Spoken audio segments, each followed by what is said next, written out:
What's up, Jacob? How are you doing, Turab? Good, man. Nice to see you here. We're over here in Vegas, hanging out right before 10x GrowthCon, man. Man, it's crazy being here and like actually just witnessing everything. We talked a lot on the plane, and to actually see what it is, that I've wanted 10x, like joke, pun intended, like to actually come here and actually see it into fruition in real life, walking through the B&B. I mean, this is crazy. We haven't even gone anywhere yet. Right. We haven't even done anything yet. It's the first day. But so my understanding is that you have wanted to come to this event for years. And when we first had when we had a conversation a long time ago, you told me about how Grant Cardone was actually someone that got you into almost like entrepreneurship in a weird way when you were younger. What's that story? So yeah, as far as I can remember, I'm thinking just about, people that I kind of looked up to and studied. I feel like I've always had an entrepreneurship-like tendency, just from watching my dad and all of that stuff. So, being a young kid, having YouTube and stuff like that, I don't know if it's the algorithm, I don't know if it's me looking at videos, but when I was in the second or third grade, I would go to a local barbershop and sell candy. Like I would literally go to Kroger and buy packs of candy. I would buy a ramen, I would buy a pizza, and I would just go to our barbershop and the barber let me do this and sell stuff. And I remember from that early of an age, my brother and sister, at the time there was the Imagination Station, going to the park, going to the movies. I was just so focused and dialed in on, like, this is just, I don't know what's calling me to do this, but this is it. Like, you guys can go have fun. I'm here selling candy. Let me push these candy bars. Yeah. So I did that for a long time.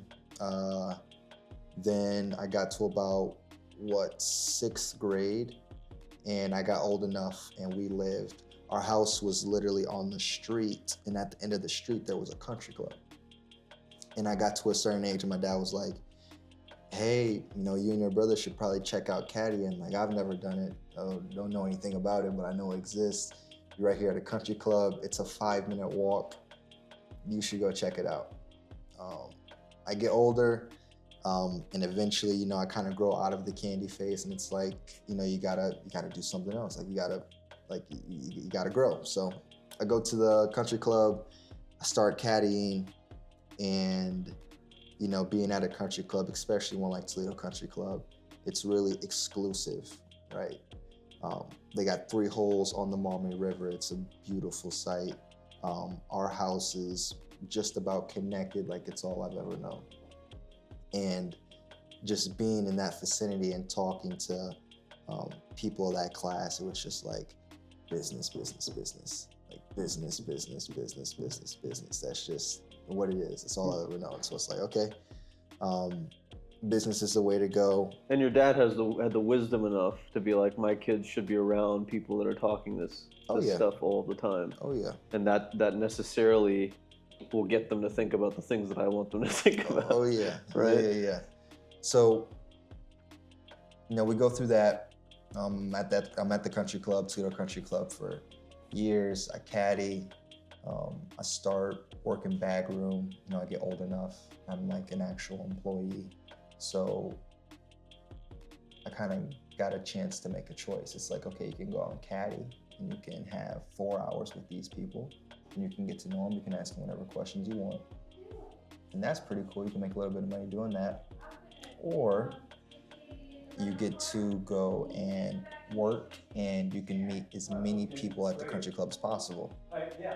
And working at the country club, like, I think that was the best choice. I didn't know at the time, but now it's like, I feel like caddying was a small world in and of itself, but working at the country club, I got to meet everybody, and everybody knew who I was, right? It was a really, really big tip culture. Like I mean, obviously you want to get tips, you want people to get to know you, and I think that was when I really learned the value of like service and like providing a service to somebody, and not just saying you're gonna do something and not doing it, and not having the self-respect to manage business in certain ways, but really making sure that your word means something. So we continue on with that. I get to know just about everybody at Cedar Country Club, and it's not easy. Like, you say stupid stuff sometimes. You don't know stuff. You gotta learn the job. You get to learn how these people talk. You get to learn how these people operate, and eventually people start to trust you over time. Like, I'm giving you this much responsibility. Can you handle it? Yes or no? Then we take the next step from there. There is necessarily some correlation here between you going to a 10X conference and, from my understanding, you watching one of Grant Cardone's videos at some point. Mm-hmm. What was that video? What was he talking about? I couldn't even tell you. Like I said, I couldn't even tell you the video. As far as I've known, as far as I can think back, right? I couldn't tell you a specific Grant Cardone video. I just know Grant Cardone, Gary Vaynerchuk, those two. It's just like almost like a installation update. It just happened and it was there, and I just watched videos and I was like, oh, this guy's talking about business. I want to go into business. Was this on YouTube? It was on YouTube, yeah. So you follow their channels and you go through on YouTube and like just look through their stuff. Just watch YouTube videos. And you would find that fun and like interesting when you were basically 4th grade up. I loved it. Yeah. It's more so 6th grade. That's me working. That's me working at the country club. Mm-hmm. So this is already having somewhat of a an installed entrepreneurship like tendency, and then okay, you've been doing this thing and these people are talking about doing this, but like bigger. I want to listen to them. Like what are they talking about? Let me take notes on the stuff that they're talking about. So you were preconditioned basically from your dad being an entrepreneur, mm-hmm. right?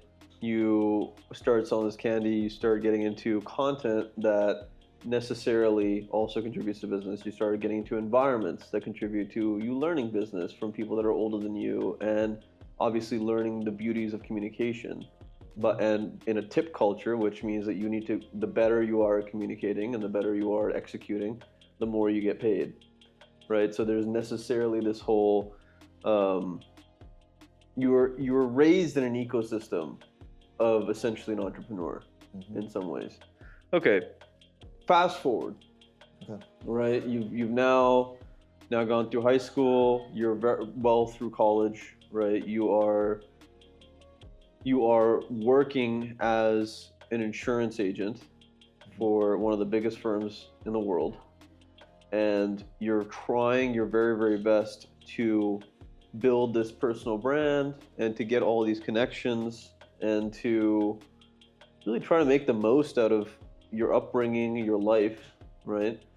What are some things that you're thinking about when you're at an event like this, where there's going to be 10,000 plus people that might very well be thinking very similar things to you? And obviously you have a level of excitement because you've been watching this guy for a long, long time, and this is probably going to be the last growth conference that he ever hosts. Mm-hmm. Like, what are some of the thoughts that are coming in your mind? Like, what are some of your ideals, for a circumstance like this? And we have this beautiful Airbnb. We have our whole team with us. I have my ZDT Entertainment Studios. They have their contracts here. There's parents, people around. So we have this beautiful crew as well. I would say 2 things come to mind instantly, and that's relationships and service, right? It just goes back to the same thing that was at the country club and the same thing that was at, the barbershop and me selling candy. The service you provide for people and, your care, the amount of energy you exert in helping other people, it's just going to get passed along. It's going to roll.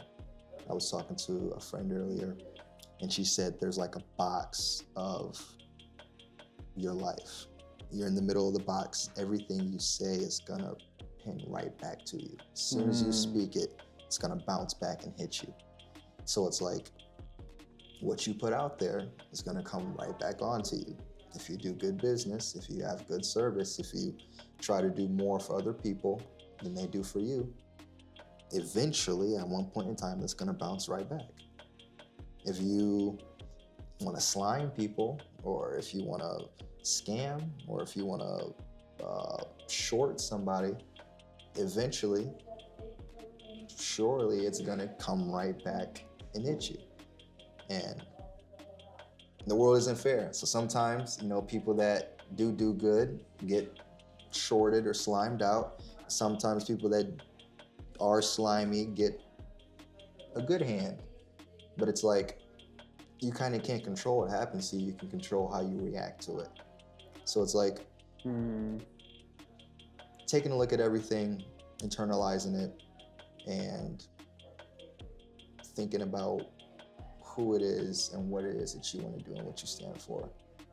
And I think me being here is just a testament of, how can I provide the most amount of service for somebody and make them want to do business with me, and make them think, how can I put myself in a position where someone says, I don't want to go here without Jacob?